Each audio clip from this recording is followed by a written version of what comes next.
हो रही है, लेकिन चीन ने अचानक रूस की मदद करने से इनकार कर दिया है। चीन के इनकार करने के बाद अब रूस को अपने दोस्त भारत से उम्मीद है। रूस के अधिकारी ने कहा है कि अब इन पुर्जों के लिए भारत से आयात की संभावना को तलाशा जाएगा। रूस ने भारत से मदद की उम्मीद ऐसे समय पर जताई है जब चीन से तनाव के बीच रूस ने भारत को बड़े पैमाने पर हथियारों की सप्लाई की। मैं हमेशा कहता हूं कि आधा तीतर आधा बटेर नहीं होना चाहिए। देखो, नुकसान पूरे वर्ल्ड को होगा। प्यूटन के साथ जो है वो दुनिया का कोई लीडर बात नहीं कर सकता, लेकिन मोदी जी बात कर रहे हैं। पाकिस्तान में बैठ के हमने तो ना योगी जी को देखा है और ना मोदी जी को देखा है। मतलब वही बात है कि टीवी पे देखते हैं, हिंदुस्तान कभी जाना नहीं हुआ।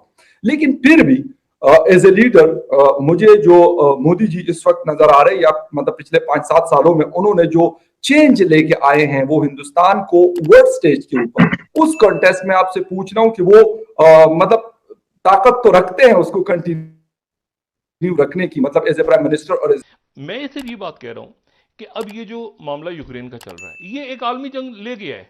इसको आप जो मर्जी कहें, एक ऐसी जगह है जिससे आलमी जंग वो है जिससे दुनिया का हर आदमी इफेक्ट हो। ये इधर इधर दाएं बाएं ये बड़े तरीके के साथ चल रहे हैं। अच्छा, इंडिया का मुझे नहीं पता कि इंडिया की आगे क्या पॉलिसी होती है। इंडिया को खोल के बात करें। नमस्कार दोस्तों, जय हिंद। स्वागत है आपका इंडियन प्राउड ऑफिशियल में।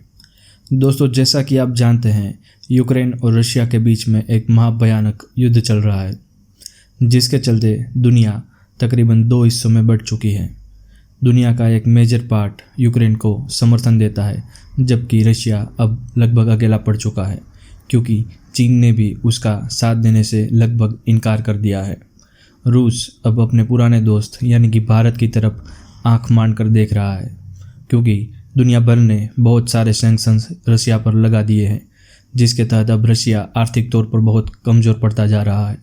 रशिया ने भारत को बहुत ही सस्ते दामों में तेल और गैस के भंडार उपलब्ध कराए जाने के लिए सौदा किया है। इसके तहत पाकिस्तान को बहुत ही जलन हो रही है। तो देखते हैं आगे क्या होता है। दोस्तों, अगर आपने हमारे चैनल को सब्सक्राइब नहीं किया है तो कृपया वीडियो सब्सक्राइब करें और बेल आइकन दबा दें। जय हिंद, जय भारत। उसके साथ दोस्ती का ड्रामा कर रहे चीन ने अचानक उसका साथ छोड़ दिया। यूक्रेन पर हमले के बाद बुरी तरह से अमेरिकी प्रतिबंधों की मार झेल रहे रूस को अब चीन ने बड़ा झटका दे दिया है। रूस के एक बड़े अधिकारी ने कहा है कि चीन ने उसे विमानों के पुर्जे देने से इनकार कर दिया है। रूसी अधिकारी ने कहा है कि चीन ने विमानों के लिए जरूरी पुर्जे देने से साफ मना कर दिया है। आपको बता दें कि अमेरिकी प्रतिबंधों के कारण रूस को विमानों के पुर्जे मिलने में बहुत दिक्कत हो रही है, लेकिन चीन ने अचानक रूस की मदद करने से इनकार कर दिया है। चीन के इनकार करने के बाद अब रूस को अपने दोस्त भारत से उम्मीद है। रूस के अधिकारी ने कहा है कि अब इन पुर्जों के लिए भारत से आयात की संभावना को तलाशा जाएगा। रूस ने भारत से मदद की उम्मीद ऐसे समय पर जताई है जब चीन से तनाव के बीच रूस ने भारत को बड़े पैमाने पर। मैं सिर्फ ये बात कह रहा हूं कि अब ये जो मामला यूक्रेन का चल रहा है, ये एक आलमी जंग ले गया है। इसको आप जो मर्जी कहें, एक ऐसी जगह है जिससे आलमी जंग वो है जिससे दुनिया का हर आदमी इफेक्ट हो। ये इधर इधर दाएं बाएं ये बड़े तरीके के साथ चल रहे हैं। अच्छा, इंडिया का मुझे नहीं पता कि इंडिया की आगे क्या पॉलिसी होती है। इंडिया को खोल के बात करें। इसमें इंफॉर्मेशन भी है, डिसइंफॉर्मेशन भी है, इकोनॉमिक वॉरफेयर भी हो रहा है, इसमें प्रोपेगेंडा भी हो रहा है, इसमें जो है वो वेपन्स भी दिए जा रहे हैं। इसमें वेपन्स इस्तेमाल कौन करेगा ये कोई नहीं जानता। अगर यूक्रेन में इतना असला पहुंच गया है कि वो मेरे ख्याल से किसी बड़े मुल्क के पास इतना असला नहीं है, लेकिन वो असला वहां पहुंच चुका। कि दुनिया की 2 दिग्गज विमान निर्माता कंपनियों बोइंग और एयरबस ने विमान के उपकरणों को रूसी एयरलाइन को सप्लाई करना बंद कर दिया है। इससे रूसी विमानों के खड़े हो जाने का खतरा पैदा हो गया है। इन सभी के बीच रूस की सरकार के अनुरोध पर संयुक्त राष्ट्र सुरक्षा परिषद आपात बैठक करेगी। रूस ने दावा किया था कि अमेरिका जैविक हथियारों के विकास के लिए पैसा मुहैया करवा रहा है। बहरहाल रूस के लिए दिक्कतें बढ़ती जा रही हैं। प्रतिबंधों का असर रूस की अर्थव्यवस्था पर पड़ना शुरू हो गया है और अब यह असर धीरे धीरे दुनिया में भी फैल रहा है। रूस की सरकारी तेल कंपनियों पर प्रतिबंधों के कारण अब अंतरराष्ट्रीय बाजार में कच्चे तेल के दाम बढ़ रहे हैं, जिसका असर आने वाले दिनों में देखने को मिल सकता है। प्रतिबंधों के कारण रूस की सरकारी कंपनी तेल नहीं बेच पा रही है और इसी बीच रूस की सरकारी तेल कंपनी ने भारत को एक बड़ा ऑफर दे दिया है। रूसी तेल कंपनी भारत को तेल पर 25 से 27% डिस्काउंट की बात कर रही है। तो फिर भी हम कुछ नहीं यार, ये बैठे कुछ नहीं हो रहा बाहर के 9/11 के असरात पूरी दुनिया पे, इसी तरह यूक्रेन के, रशिया के, ये सारे हालात, और हम अपनी हिस्ट्री को भी जरा पढ़ें कि भाई उस वक्त क्या हालात क्या कैसे होते थे।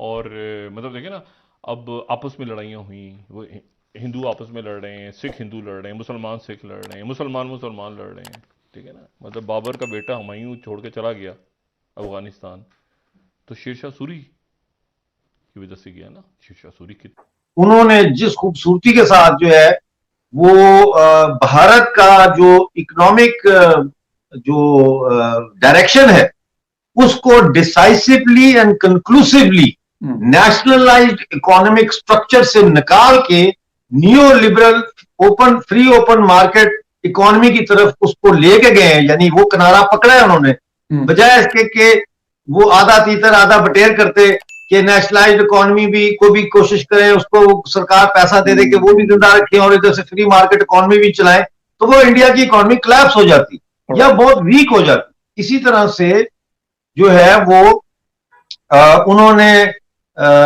बजाय इसके कि कोई ऐसी बातें करें जिससे कि जो पॉसिबल नहीं है आज के ग्लोबल एनवायरनमेंट में, उन्होंने वो बातें की हैं और वो चीजें हासिल की हैं अपने लिए जो इस ग्लोबल पॉलिटिकल और इकोनॉमिक एनवायरनमेंट में काबिले हासिल है, जिनको हासिल किया जा सकता है। यही वजह है कि आज प्यूटन के साथ जो है वो दुनिया का कोई लीडर बात नहीं कर सकता, लेकिन मोदी जी बात कर रहे हैं।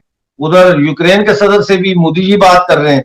तो अब ये जो ह्यूमन कॉरिडोर खुला है, ये तो मोदी जी के प्यूटन को कहने के बाद खोला गया ह्यूमैनिटेरियन कॉरिडोर के, यार लोगों को निकलने दें। अच्छा डॉक्टर साहब, एक चीज और इसी से रिलेटेड, फिर यूक्रेन वाले उस पर जाएंगे और आखिरी क्वेश्चन होगा आपसे।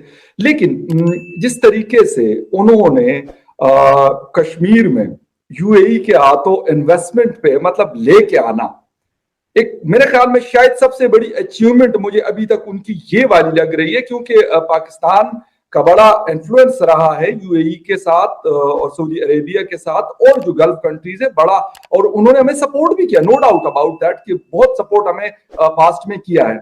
लेकिन पाकिस्तान के लिए क्या मैसेज है इन सारी चीजों में, या फिर जो उनकी फॉरेन पॉलिसी है, या फिर आपने इकोनॉमी की बात की, क्या मैसेज है, क्या सीखना चाहिए पाकिस्तान को या पाकिस्तान की हुकूमत? आज ये देखा जा रहा है कि नेशनल इंटरेस्ट जो है वो क्या है। आज का नेशनल इंटरेस्ट जो है वो डिसाइसिवली प्रॉफिट है, वो डिसाइसिवली इकोनॉमी को स्ट्रेंथन करना है।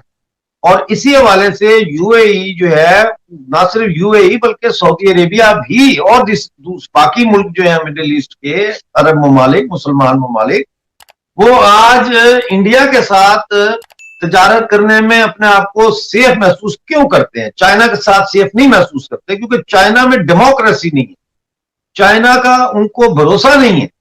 और इसीलिए आज यूएई ना सिर्फ हिंदुस्तान के साथ तल्लुकात अपने बना रहा है बल्कि इजराइल के साथ बना रहा है। और सऊदी अरब के जो क्राउन प्रिंस हैं उन्होंने तो कह दिया कि हमारा तो इजराइल से झगड़ा ही कोई नहीं है।